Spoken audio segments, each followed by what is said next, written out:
it's beautiful because it requires that balance between effort and ease. You have to be a little composed, but you also have to let go with momentum to let it move you.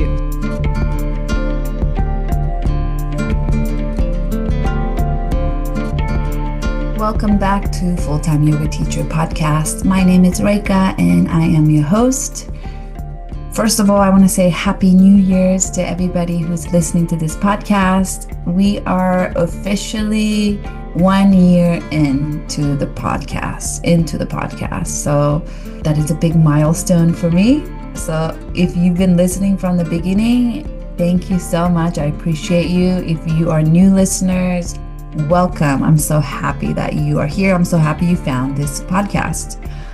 So if you're new to this podcast, Full-Time Yoga Teacher Podcast was created because I wanted to share the journey of other full-time yoga teachers around the world who are living and working in the yoga industry as mostly yoga teachers, but some of the interview you'll hear are people who also work in another field of yoga or wellness or fitness as well as yoga, and how they make it work as being a full-time yoga teacher. Because being a full-time yoga teacher may sound nice and glamorous from the outside, but it's actually is a lot of work. It's challenging, but also rewarding and fulfilling at the same time. So I wanted to find out how other teachers are making this work to be a full-time yoga teacher. So that is why this podcast was created, so I can interview other yoga teachers and kind of share their journey and their success, their challenges along the way.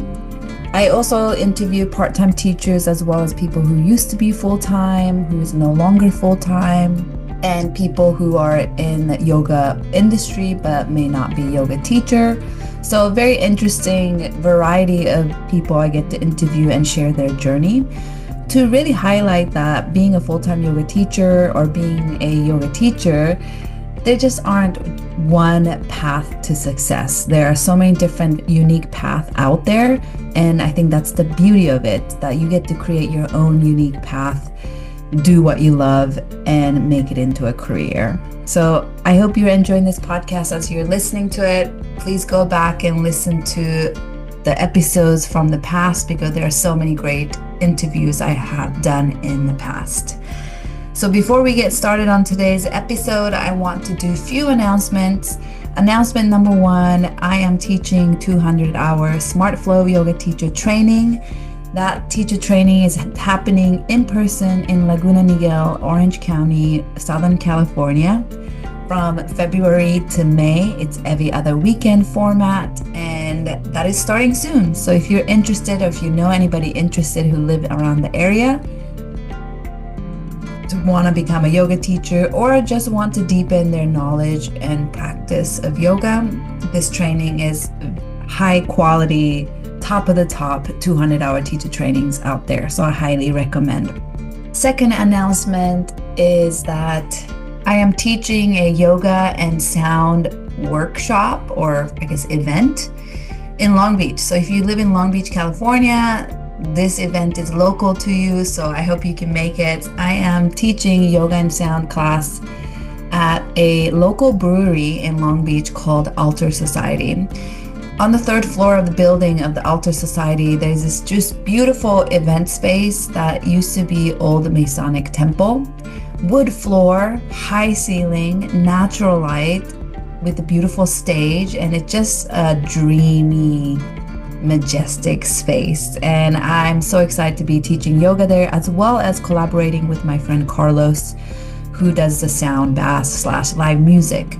So I'm going to be teaching yoga. Carlos is going to be playing live music throughout the whole class, and he will give you a nice juicy shavasana at the end. So this event, the ticket can be purchased on Eventbrite website. I'll put the link on the show notes. It's $25, and you get yoga and sound, and you also get one free drink afterwards. So the drink can be a beer or a coffee or tea, anything like that, and you can kind of stay and hang out at the brewery after class if you want to. So I would love to see you. And if this event is a success, it may become ongoing once a month kind of event. So I would love to see you. Please invite your friends and family, and let's just have a beautiful Sunday morning. So that's January 12th, this Sunday from 10:30 a.m. in Long Beach, California. Another announcement is my ethical yoga retreat that's happening in Nicaragua from July 12th through the 19th. It is filling up. I just got 3 more registrations this weekend, so the rooms are filling up. So if you're interested, the early bird discount ends on January 10th, and I wouldn't sleep on it. I would go take advantage of the discount and also make sure you get your spot by registering as soon as possible. I'm very excited about this retreat in Nicaragua. You probably have heard me talk about it so many times in the previous episode, but it's an ethical retreat. So part of the proceed or part of the money I make from the retreat will go directly to donating to the local NGO. Part of the activity for the retreat is going into the local community and volunteering with this NGO that we will be partnering and collaborating with. On top of it is a yoga retreat, so we will have yoga classes every morning, and most evenings we'll do yin and restorative. And there'll be workshops in the middle of the day to kind of go deeper into the yoga concept, philosophy, discussions. And there also will be plenty of free time for you to just chill at the pool or go hang out and swim in the beautiful ocean, or maybe sign up for a massage or sign up for extra excursions if you are more adventurous type. So that is happening July 12th through the 19th, 1 week long in Nicaragua. The information of the retreat will be on the show notes. Lastly, if you are a part of my yoga teachers mentorship program, we have a guest teachers workshop once a month. And for January, we have Diana May coming to teach a workshop on neurosomatic health. And this is going to be on Saturday, January 18th from 2 p.m. to 3:30 p.m. California time. It is on Zoom, so you can join from any time zones. If you want to come to the workshop but you are not available, you can still sign up and get the recording. And she's going to go over how does your brain influence your body, how does your body influence your brain, and we're going to dive deep into interconnection between the brain and the body.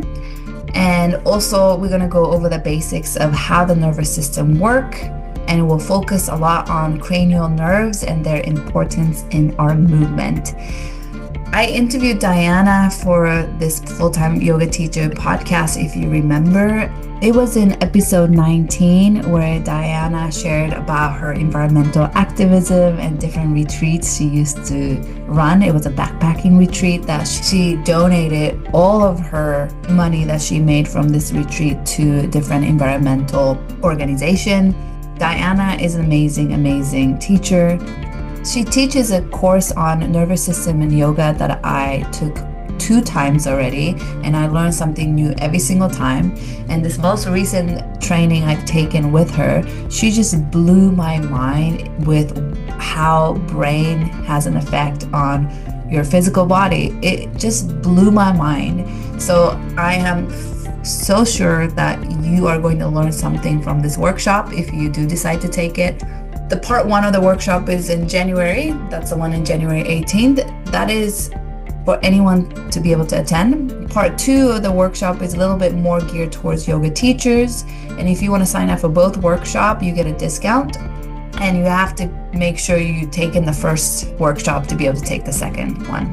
If you're part of my mentorship program, it is already part of your program. So you are already coming to this workshop, or you're going to get access to the recording, but it is open to anybody who wants to sign up can sign up for this workshop. So that is happening January 18th, which is Saturday from 2 p.m. California or 5 p.m. Eastern time. So I hope you could make it to this exciting workshop called Neurosomatic Health with Diana. I think that is it for all the announcements before we dive into today's episode. So for January, we are doing something a little bit different. If you remember, I interviewed Olga in episode 12, and she shared the story of living in a van as a online yoga teacher who focuses on private online yoga sessions that she does. And she lives out of the van with her partner, and they drive and travel all over Europe and live this beautiful life. So if you haven't listened to that episode, I'll link it on the show notes. It's episode 12. I highly encourage you to give it a listen. Olga and I met during the continuing education course we took with Three's Physio Yoga, and that was a training that focused a lot on physical therapists who wanted to share their knowledge to yoga teachers to better educate yoga teachers in anatomy and biomechanics. And that was a pretty long program. I think it was about like 8 or 10 months long, and that's how I met Olga. We were both part of that program, so that means we both love to learn about human body and we like to kind of geek out on it. And this month of January, we are offering 4-part series on creative sequencing. And we decided to offer this series on creative sequencing because you probably have seen or heard of creative sequencing on social media lately. It's quite popular. People will share their videos of creative sequencing. There's also a lot of pressure for yoga teachers to keep creating creative sequencing when they're teaching, how they have to change the sequence every single week. And I just think it's an interesting topic to go deeper into. And if you remember what Olga said in that episode where I interviewed her, she said that creativity doesn't mean random. And I love how she said that. And knowing Olga, she is very much anatomy aware when she teaches. So I love her creative sequencing content she shares on her social media. So if you want to give her a follow and go check out her videos, you definitely should. And in this conversation, we're just going to talk about creative sequencing. I shared during the conversations that I don't really consider myself a creative sequencer. The way I teach is very, very different than how Olga teaches. And I think that's the beauty of it. Just like how this podcast wants to highlight different path people take to be a yoga teacher, this episode is also highlighting different type of sequencing, and there's no one right way or wrong way to do it. Today, Olga is going to share more about what is creative sequencing and how does she create her sequencing. In the second, third, and fourth part of this interview series, she's going to share more about pitfalls of creative sequencing or how to find creativity and all the interesting topics that she is generous enough to share with us. I hope you enjoyed this 4-part series for January, where Olga and I will be sharing our conversations on creative sequencing. If you have any questions, you can always message me or Olga with any information that you heard from this conversation. And let's get started on today's episode. Thank you, Olga, for coming to have this conversation about creative sequencing today. I'm very excited to talk about this because I consider myself not a creative sequencer. My sequence, I find it more simple and kind of to the point. But I know you have such a love for creative sequencing as well as so much experience and knowledge around it. So we decided to have this conversations about creative sequencing and also maybe in general sequencing. So can you tell us what is the definition of creative or creativity? Yeah, so actually, what is creative sequencing is quite an interesting and complicated question. It seems to be a recent term that has potentially gained most popularity through social media. And you could say it relates to a particular way of sequencing your flow classes that is similar to your typical vinyasa class, but I think places more focus on transitions. So how you move from pose to pose or the whole pathway of movement in and out of the poses. And because it gained popularity via social media, there isn't one universal definition that we can agree on. So it's actually up to us to decide what that means for us. But yes, I looked at definitions of creativity just to better define what creative sequencing might be for us as yoga teachers.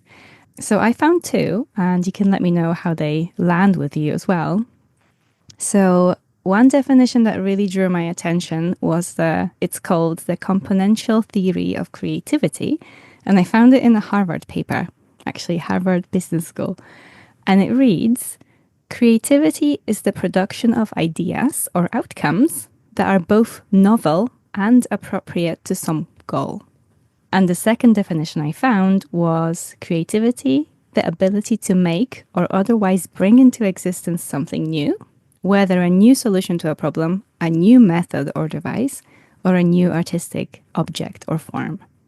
Yeah, so when you hear those definitions, would you add anything to them? No, those are actually really interesting definitions. And my mind kind of went to when you said creative sequencing is usually meant, or when people are talking about it, it's usually the transitions between poses rather than actual pose being creative. My mind just kind of went there and started thinking about that. I was like, huh, that is so true. It's not really the poses themselves are creative because a lot of time we still are using traditional asanas. But it's the how we link those poses is maybe what, I see on, let's say, social media as a quote unquote creative sequencing. Yeah, absolutely. And I agree with that. And what I really like about these particular definitions that I found is that they both mention that creativity can be a solution to a problem or a process of finding a solution to a problem, in that we are useful in a way with our creativity rather than it being for its own sake, which is also fine. But that's more, I would say, maybe appropriate to the arts, for example. Mhm. So I think with that, the question is, which you started alluding to now, is like, what problems do we have in yoga sequencing? What problems are we solving? And I think you and all yoga teachers are familiar with this feeling when you come down to your yoga mats to create your classes for the week or for the month, depending how you do it. And you have some vague idea of what you want to do. And then there is that pause. So, how am I going to turn this idea that I have into a series of physical embodied flows? That's the moment where we are facing our problems that we need to solve. And so we could ask those questions. So, what poses do I choose and why?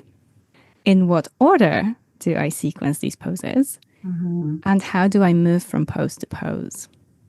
So, unless you teach a set sequence, really any yoga teacher will be creative, will be doing something creative. Which brings us to the question, how is creative sequencing actually different from vinyasa or from yin, where you're still picking poses creatively? Yeah, so I think the intensity of the focus on transitions is what differentiates vinyasa from creative vinyasa, let's say. Yeah. How does that land with you? Yeah, I think you bring up interesting point that really makes me think about all the little point that you mentioned. Because yeah, I don't really hear about creative sequencing so much in yin class, right? For example. And if it's a set sequencing classes like Bikram or Ashtanga or certain big yoga corporate companies might have their own set sequence. There just aren't a creativity that teachers themselves can tap into because you're teaching just a set sequence that's already been decided for you. How did you get first interested in creative sequencing? Where do you think that desire or that interest come from? I have always moved my body. So I, as a child, started dance and I continued dance all the way throughout university degree. And then I continued on to have a career as a dancer. Mhm. So I guess my affinity for creative movement comes from this background in contemporary dance. And contemporary dance has a specific closeness to yoga, and it's potentially closer to yoga than other types of dance can be, which that naturally sort of fell in place when I came to a yoga class that was a creative class. The teacher was a dancer too, and she's just combined everything I liked with mindfulness, with a creative movement. And I think that was the point. She was the person that sort of inspired me to go more into yoga and then keep going with creative sequencing. I love that. And I remember the quote you said in the previous interview that we did on the podcast. I think, correct me if I'm wrong, I think you said creativity doesn't mean random. Yeah. Yeah, so I think that's where maybe a slight disconnect is happening, where what I see in the social media of people talking about creative sequencing or people sharing their creative sequencing flow on the social media is that sometime maybe it is random, or maybe sometime the movement just doesn't really make sense in the body, and sometimes it does like flow really smoothly. It's like, oh, this feels good, it makes sense to me in my body. What have you noticed on the, I guess, social media or other yoga teachers you speak to about maybe some misconception of creative sequencing?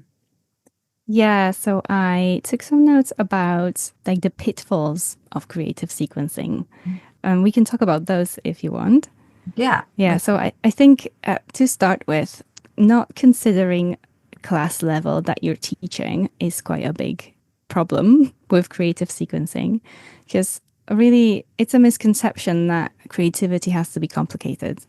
So when it comes to creativity, you can teach anywhere on the spectrum from very simple to more complicated, depending on how comfortable your students are with new territories.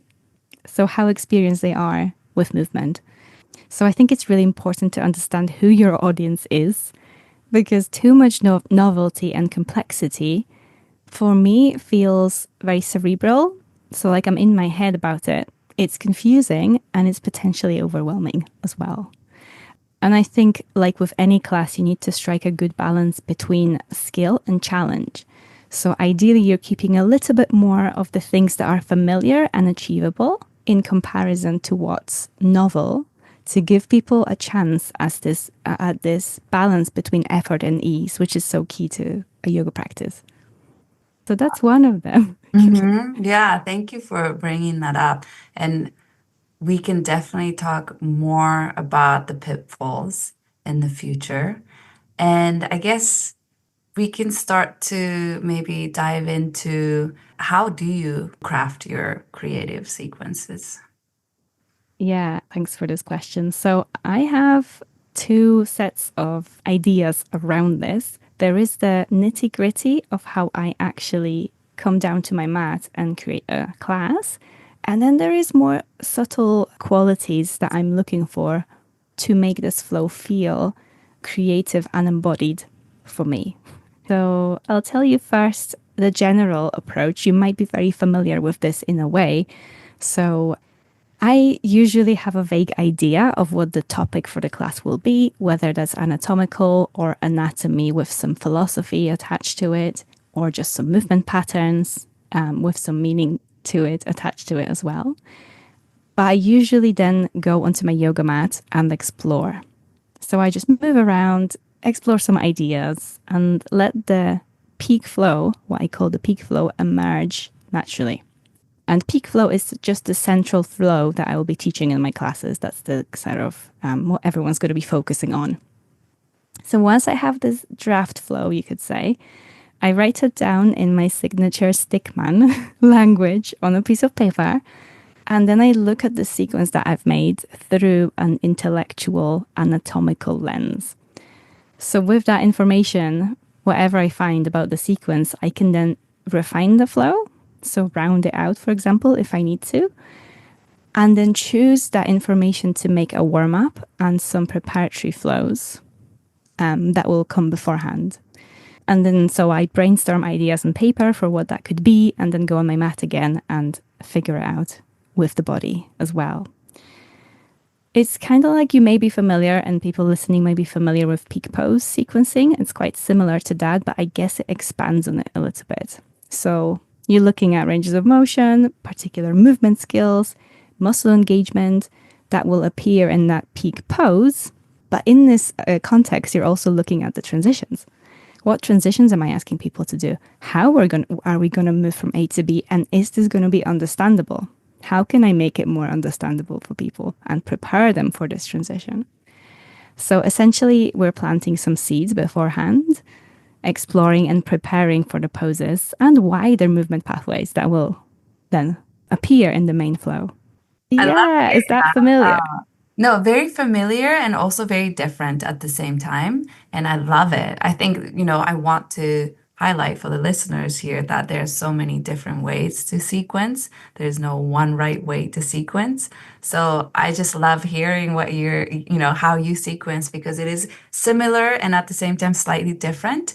And I love it. I love hearing that. So when you think about this peak flow, and you come up with a peak flow that has a theme or focus on anatomy, anatomical, or that also philosophy tied into that. And you create a smaller prep poses, prep movement, activation of certain muscles or lengthening of certain muscles, and all these little preparatory things that you can plant seeds in the beginning of the sequences so that your students can get to that peak flow and they feel ready to. Is that correct? If I just kind of Yes, like summarizing correct. my words. Okay. Are you doing that peak flow only once, or do you kind of In the class. yeah, like if you Yeah, so practice the peak flow part for your students, do you let them practice multiple times, or is it? yes, it's always a consideration of how much time you've got in a class. Is it a shorter or a longer class? But absolutely, yes, you repeat the flow because no one gets anything the first time around. It's not going to feel embodied unless, you're super experienced and been to this teacher so many times that you just know. So yeah, you do preparation flow. You may do an easier flow. That's the version of the final flow to get people familiar. And then you move on to the flow. And like we often do in vinyasa, you could do a third of the flow, stop, do the second side, do some sun salutations or whatever you want, and then do another third of the flow added on. So you're sort of like layering it on.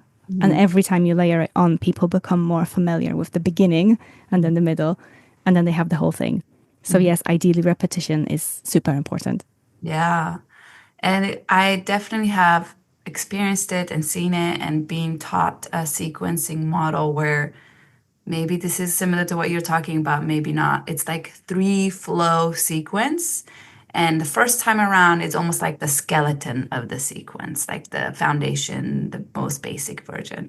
And then second time you do it, you might add a little more variations to the that flow, or maybe adding a few little bit more interesting transitions, or maybe you might add a pose to who knows. And then the third time, it's kind of their peak flow that is adding all the variations, transitions, and maybe slightly quote unquote more challenging version of the either transition or poses. And that's kind of how they do first flow, second flow, third flow. And then after that, it goes into cool down. Is that also similar to how you teach and create a sequence?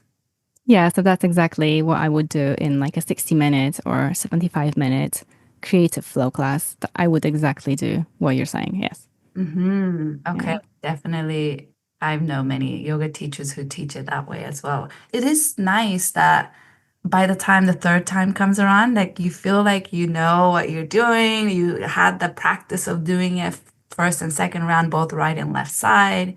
And some people say you can really get into the flow state because you kind of know what's coming. So definitely, I appreciate that sequencing for sure.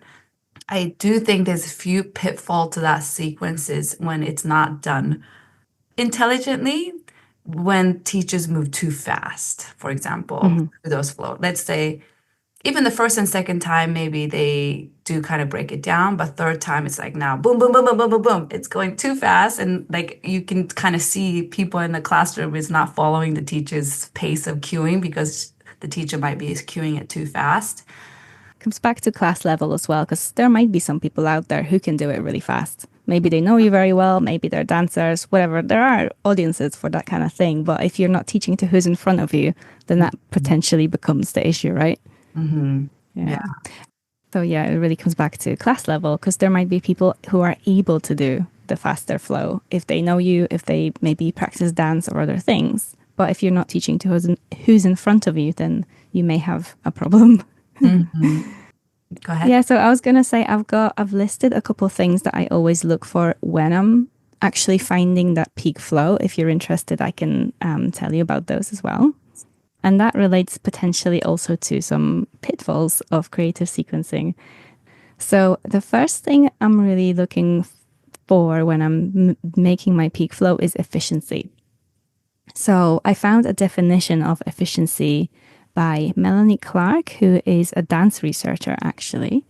And she said, efficiency is moving with maximum ease and without strain and spreading the effort of movement through the entire integrated body. So I think some of you who practice vinyasa will be familiar with this feeling of being able to move through a flow completely seamlessly, like you were just saying, right? There is like a sense of logic in the progression of movement. There is wisdom in these transitions. They just help you move or keep moving, right? On the contrary, a lot of you might be familiar with the feeling when transitions feel clumsy, awkward, and cumbersome, where you actually have to put more effort into them, more effort than you want to. So I think usually that stems from lack of efficiency. So efficiency is number one thing that I look for. That's really important. And the second thing is thinking about movement as a path. So what I think is really useful to improve efficiency of movement is to shift how you think about movement for creative sequencing, of course. Instead of thinking of static poses connected with transitions, you are thinking of movement as a path. So can you move in such a way that there is no distinction between the end of a pose and the beginning of a transition, and then the end of the transition and then beginning of the pose? My favorite dance teacher used to always say, moving in full sentences. So really creating that pathway. And of course, you can absolutely stop in the poses if you want to. You don't have to flow through them super fast, but the whole sequence that you've created is like a sentence, is a pathway of movement. It feels like a journey because of the shift in thinking when you're sequencing. Yeah, how does this land with you? I love how the analogy you made of the full sentences.